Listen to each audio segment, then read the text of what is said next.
Hello my dear students, welcome to Learner's World. In this video, I talk about Pilgrim at Tinker Creek written by Annie Dillard, Part 2. 2 summers ago, I was walking along off the island to see what is happening in the water and to scare the frogs. അങ്ങനെ Annie ഡില്ലാർഡ് പറയാണ് 2 വർഷങ്ങൾക്ക് മുമ്പ് ഞാൻ ദ്വീപിൻ്റെ വശത്ത് കൂടി നടക്കുകയായിരുന്നു എന്നാണ് പറയുന്നത്. എന്തിനാണ് അങ്ങനെ നടന്നിരുന്നത്, അത് എന്താണ് അവിടെ ഒക്കെ നടക്കുന്നത് എന്നറിയാനും അതുപോലെ തവളകളെ പേടിപ്പിക്കാനുമായിരുന്നു ഞാൻ എന്നും ദ്വീപിൻ്റെ വശത്ത് കൂടെ ഇങ്ങനെ നടന്നിരുന്നത് എന്ന് പറയണം. Frogs leap into the water from invisible positions in panic when they notice your approach. അങ്ങനെ നമ്മളതിലൂടെ നടന്നു പോകുമ്പോൾ ആൾക്കാരൊക്കെ ഇങ്ങനെ അടുത്തേക്ക് വരുമ്പോൾ തവളകൾ എന്ത് ചെയ്യും, അതായത് അവിടുന്ന് ഇവിടുന്നൊക്കെ വെള്ളത്തിലേക്ക് എടുത്ത് ചാടും എന്നാണ് പറയുന്നത്. They make some noise as they leap. അവർ ചാടുമ്പോൾ പ്രത്യേക സ്വരങ്ങളൊക്കെ ഉണ്ടാക്കാറുണ്ട്. തവളകളൊക്കെ ഒരു കരച്ചിലൊക്കെ ഉണ്ടല്ലോ, അതൊക്കെ ഉണ്ടാക്കാറുണ്ട് എന്നാണ് പറയുന്നത്. It amused me and still amuses me. I continued walking along the grassy edge and knew more about frogs. അങ്ങനെ ഈ ഒരു കാഴ്ച എന്നെ സംബന്ധിച്ചിടത്തോളം വളരെ രസകരമുള്ളതായിരുന്നു എന്നാണ് പറയുന്നത്.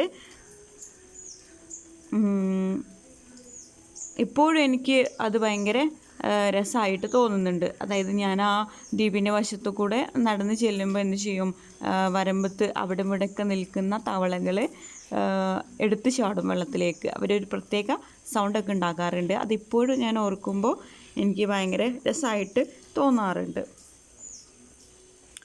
I learned to differentiate the color edge and knew more color of light reflected from mud bank, water, grass or frog. At the end of the island, I saw a small green frog.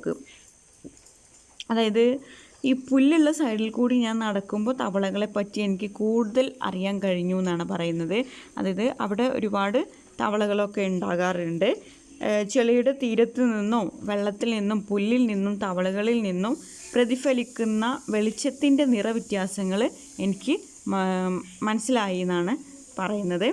അങ്ങനെ ദ്വീപിൻ്റെ അവസാനം ഞാനൊരു പച്ച നിറമുള്ള ചെറിയ തവളയെ കണ്ടു.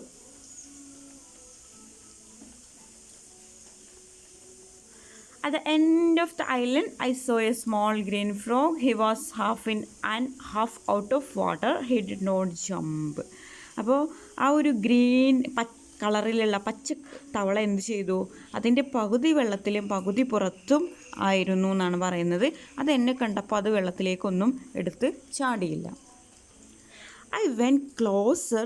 I knelt on the dead grass staring at the frog just 4 feet away. He was a very small frog with wide dull eyes. അപ്പം അങ്ങനെ ഞാൻ എന്ത് ചെയ്തു, ആ ഒരു പച്ച തവളയുടെ അടുത്തേക്ക് പോയി അവിടെ ഉണങ്ങിയ പുല്ലിൽ മുട്ടുകുത്തിക്കൊണ്ട് ഞാൻ ആ തവളയെ ഇങ്ങനെ നിരീക്ഷിച്ച് നോക്കി എന്നാണ് പറയുന്നത്. വെറും 4 അടി മാത്രം ദൂരെയായിരുന്നു അത്. വളരെ വലിയ പക്ഷെ തിളക്കമില്ലാത്ത കണ്ണുകളുള്ള വളരെ ചെറിയ ഒരു തവളയായിരുന്നു ആ പച്ച തവള.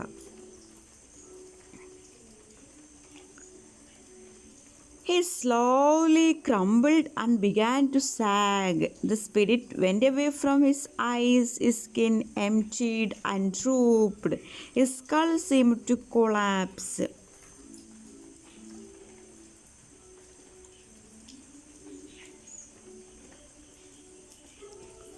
ഓക്കെ, അപ്പോൾ ഞാൻ ആ ഒരു തവളയെ തന്നെ നോക്കിക്കൊണ്ടിരുന്നപ്പോൾ അത് ചുരുങ്ങിപ്പോകുന്നതും തളർന്നു പോകുന്നതും എനിക്ക് കാണാനിടയായി എന്നാണ് പറയുന്നത്. അതിൻ്റെ കണ്ണിലെ പ്രകാശം നഷ്ടപ്പെട്ടു, തൊലി ചുരുങ്ങുകയും കുനിഞ്ഞു പോകുകയൊക്കെ ചെയ്തു.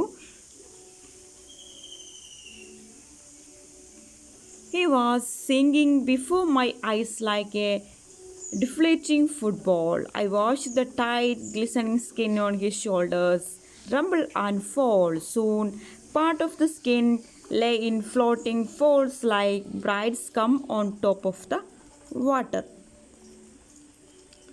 അപ്പോൾ അതിൻ്റെ തല ഒടിഞ്ഞു വീഴുന്നത് പോലെ എനിക്ക് തോന്നി എന്നാണ് പറയുന്നത്. ഫുട്ബോളിൽ നിന്ന് കാറ്റ് പോകുന്നത് പോലെ അതിൻ്റെ വലിപ്പം ഇങ്ങനെ കുറയാൻ തുടങ്ങി.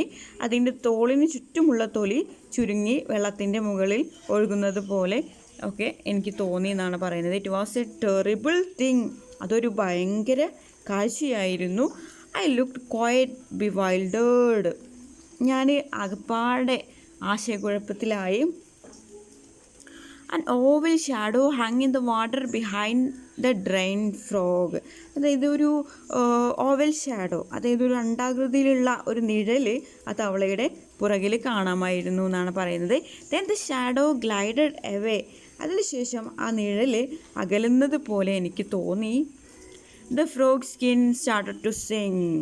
ആ തവളയുടെ തൊലി വെള്ളത്തിലേക്ക് താഴാൻ തുടങ്ങി.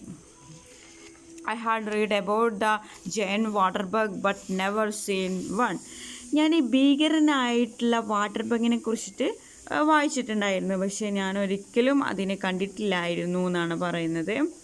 It is an enormous heavy bodied brown bug. അതായത് വളരെ വലിയ ശരീരമുള്ള തവിട്ട് നിറമുള്ള ഒരു ബഗ്ഗാണത്. Its 4 legs are strong and hooked inward. അതിൻ്റെ മുൻകാലുകൾ ശക്തിയുള്ളതും അറ്റം അകത്തേക്ക് വളഞ്ഞതുമാണ്. It catches the victim with these legs, hugs it tight and paralyzes it with enzymes injected during a vicious bite. അപ്പോൾ അവ എങ്ങനെയാണ് ഇരകളെ പിടിക്കുന്നതെന്ന് വെച്ചാൽ, ഇരയെ ആ മുൻകാലുകൾ കൊണ്ട് പിടിച്ച് അതിനെ ദേഹത്ത് വരിഞ്ഞു മുറുക്കുന്നു, ടൈറ്റായിട്ട് പിടിക്കുന്നു എന്നാണ് പറയുന്നത്. ശക്തിയായ ഒരു കടിയിൽ കൂടെ രൂക്ഷമായ വിഷം ഇരയുടെ അകത്തേക്ക് പ്രവേശിച്ച് അതിനെ നിശ്ചലമാക്കുന്നു. That is the only bite it takes, though the puncture it shoots poisons that dissolve the victim's muscles, bones and organs. Then the bug sucks out the victim's body reduced to a juice. ആദ്യത്തെ ഒരു കടി മാത്രമേ അത് കടിക്കുകയുള്ളൂ. ആ കടിയിലുണ്ടാക്കിയ മുറിവിൽ കൂടി ഇരയുടെ ഉള്ളിലേക്ക് കയറുന്ന വിഷം അതിൻ്റെ മസിലുകളെയും എല്ലുകളെയും മറ്റ് ഇന്ദ്രിയങ്ങളെയും അലിയിപ്പിച്ച് ദ്രവരൂപത്തിലാക്കുന്നു എന്നാണ് പറയുന്നത്. ഒരു ജ്യൂസ് പരുവത്തിലാക്കുന്നു. This is quite common in warm fresh water. The frog I saw was being sucked by a giant water bug. അപ്പോൾ അല്പം ചൂടുള്ള ഉപ്പില്ലാത്ത വെള്ളത്തിലാണ് ഇവയെ കണ്ടുവരുന്നത്. ഞാൻ കണ്ടിട്ടുള്ള ആ ഒരു തവളയെ ഒരു ബഗ് പിഴിഞ്ഞ് കുടിക്കുകയായിരുന്നു. ജ്യൂസ് പരുവത്തിലാക്കി അതിനാദ്യം അതിൻ്റെ മുൻകാലുകളൊക്കെ ഉപയോഗിച്ചിട്ട് അതിനെന്ത് ചെയ്യും, ടൈറ്റായിട്ട് പിടിക്കും. അതിനുശേഷം അതിനൊരു ജ്യൂസ് പരുവത്തിലാക്കിയിട്ട് കുടിക്കുകയാണ് ചെയ്യുന്നത്. As the frog skin went down, I stood up and brushed the knees of my pants. അങ്ങനെ തവളയുടെ തൊലി താഴേക്ക് പോയപ്പോൾ ഞാൻ എഴുന്നേറ്റ് പാൻസിൻ്റെ മുട്ടിലുള്ള മണ്ണും പൊടിയൊക്കെ തുടച്ചു മാറ്റി എന്നാണ് പറയുന്നത്. I could hardly breathe. എനിക്ക് ശ്വസിക്കാൻ പോലും പ്രയാസമായിരുന്നു. Many carnivorous animals devour their prey alive. The usual method is subduing the victim by drowning or grasping it and then eating it all or in a series of bites. അതായത് അനിഡലാട് പറയാണ്, പല മാംസഭോജികളായ ജീവികളും തങ്ങളുടെ ഇരയെ ജീവനോടെയാണ് വിഴുങ്ങുന്നത്. സാധാരണ മാർഗം ഇരയെ നിശ്ചലമാക്കിയിട്ട് അതിനെ മുഴുവനായി വിഴുങ്ങുകയോ അല്ലെങ്കിൽ കടിച്ച് തിന്നുകയുമാണെന്നാണ് പറയുന്നത്.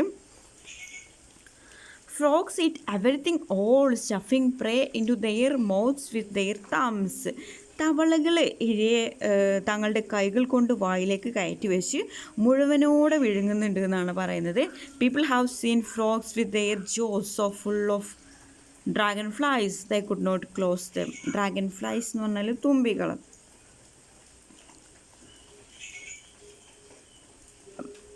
നമ്മുടെ തവളകളുടെ വായിൽ നിറയെ തുമ്പികളായതുകൊണ്ട് വാ അടക്കാൻ പറ്റാത്ത സ്ഥിതിയിലുള്ള തവളകളെ നമുക്ക് കാണാൻ കഴിഞ്ഞിട്ടുണ്ട് എന്നാണ് പറയുന്നത്. Okay, ants don't have to catch their prey. അതായത് ഉറുമ്പുകൾ എന്താണ്, അവരുടെ ഇരകളെ പിടിക്കേണ്ട ആവശ്യമില്ല ഉറുമ്പുകൾക്ക് എന്നാണ് പറയുന്നത്. They go to newly hatched featherless birds in the nest and eat them with tiny bites. അവരെങ്ങനെയാണ് ഇരകളെ പിടിക്കുന്നത്?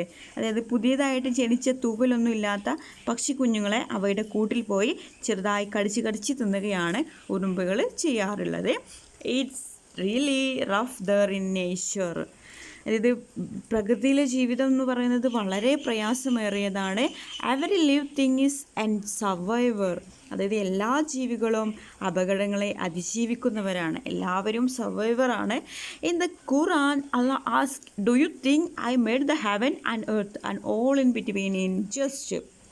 അതായത് ഖുർആനിൽ അള്ളാഹു ചോദിക്കുന്നുണ്ട്, സ്വർഗവും ഭൂമിയും അതിനിടയിലുള്ളതെല്ലാം ഞാനൊരു തമാശക്കുണ്ടാക്കിയതാണോ നീ വിചാരിക്കുന്നത് എന്ന് ചോദിക്കാറുണ്ട്. What do we think of the created universe with such a vast void and such abundant form. അതായത് ഈ സൃഷ്ട പ്രപഞ്ചത്തെയും അതിലെ അനന്തതയെയും അതിലുള്ള എണ്ണമറ്റ തരത്തിലുള്ള ജീവജാലങ്ങളെ പറ്റിയും നമ്മൾ എന്താണ് ചിന്തിക്കേണ്ടത്? What do we think of the nothingness that is before and after now. അതുപോലെ ഈ നിമിഷത്തിൻ്റെ മുമ്പിലും പിമ്പിലുമുള്ള അനന്തമായ ഇല്ലായ്മയെ പറ്റിയും നമ്മൾ എന്താണ് ചിന്തിക്കുന്നത്? If the water bug was not made in jest, was it made in earnest. Water ബഗിനെ സൃഷ്ടിച്ചത് തമാശക്കല്ലെങ്കിൽ പിന്നെ കാര്യമായിട്ടാണോ എന്നാണ് ചോദിക്കുന്നത്. It would seem that the creator turn his back after creating the universe.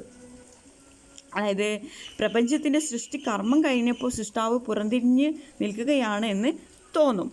Pascal calls this notion as deus absconditus, God absconding. അപ്പോൾ നമ്മളുടെ Pascal ഈ ആശയത്തെ ഒളിച്ചിരിക്കുന്ന ദൈവം എന്ന് വിളിക്കുന്നുണ്ട്. ഇതാണോ നടന്നത് എന്നാണ് ചോദിക്കുന്നത്. Is this what has happened? Einstein said God is subtle but not malicious. അങ്ങനെ നമ്മുടെ ഐൻസ്റ്റീൻ ഇപ്രകാരം പറയുന്നുണ്ട്, ദൈവത്തിന് കാണാൻ എളുപ്പമല്ലായിരിക്കും, പക്ഷേ അദ്ദേഹം ചീത്തയല്ല, but not malicious. He also said nature conceals her mystery by means of her essential grandeur, not by her cunning. അതുപോലെ ഐൻസ്റ്റീന് ഒരു കാര്യം കൂടി ആഡ് ചെയ്തിട്ടുണ്ട്. അതായത് പ്രകൃതി അവളുടെ രഹസ്യം ഒളിച്ചു വെക്കുന്നത് അവളുടെ മഹിമയിൽ കൂടിയാണ്, അല്ലാതെ സൂത്രത്തിൽ കൂടിയല്ല. It could be that God has not absconded but his power has spread so thin that we can feel only blindly on its hem. പിന്നീട് പറയുന്നത് ദൈവം എങ്ങോട്ടും ഓടിപ്പോയിട്ടില്ലായിരിക്കാം, പക്ഷേ അദ്ദേഹത്തിൻ്റെ ശക്തി നേർത്ത് അതിൻ്റെ ഒരു അറ്റത്ത് അന്തമായി നമുക്ക് സ്പർശിക്കാനേ പറ്റുകയുള്ളൂ. Probably God has bars and doors for man and told him only up to this you can come but no further. ദൈവം മനുഷ്യന് മുമ്പിൽ പല അഴികളും വാതിലുകളും വെച്ചിട്ടുണ്ട്. എന്നിട്ട് അവനോട് പറഞ്ഞു, ഇവിടെ വരാൻ മാത്രമേ നിനക്ക് വരാൻ അനുവാദമുള്ളൂ, അപ്പുറത്തേക്കില്ല എന്ന് പറഞ്ഞു. But we haven't even gone up to the permitted limit, we are still playing some kind of card game. പക്ഷെ നമ്മൾ ആരും തന്നെ അനുവദിച്ച പരിധി വരെയും പോയിട്ടില്ല. നമ്മളിപ്പോഴും പലതരം ചീട്ടുകളികളിൽ വ്യാപൃതരാണ് എന്നാണ് പറയുന്നത്. Card game. Okay, I conclude here. Thank you for watching our video. If you are interested, please subscribe, comment.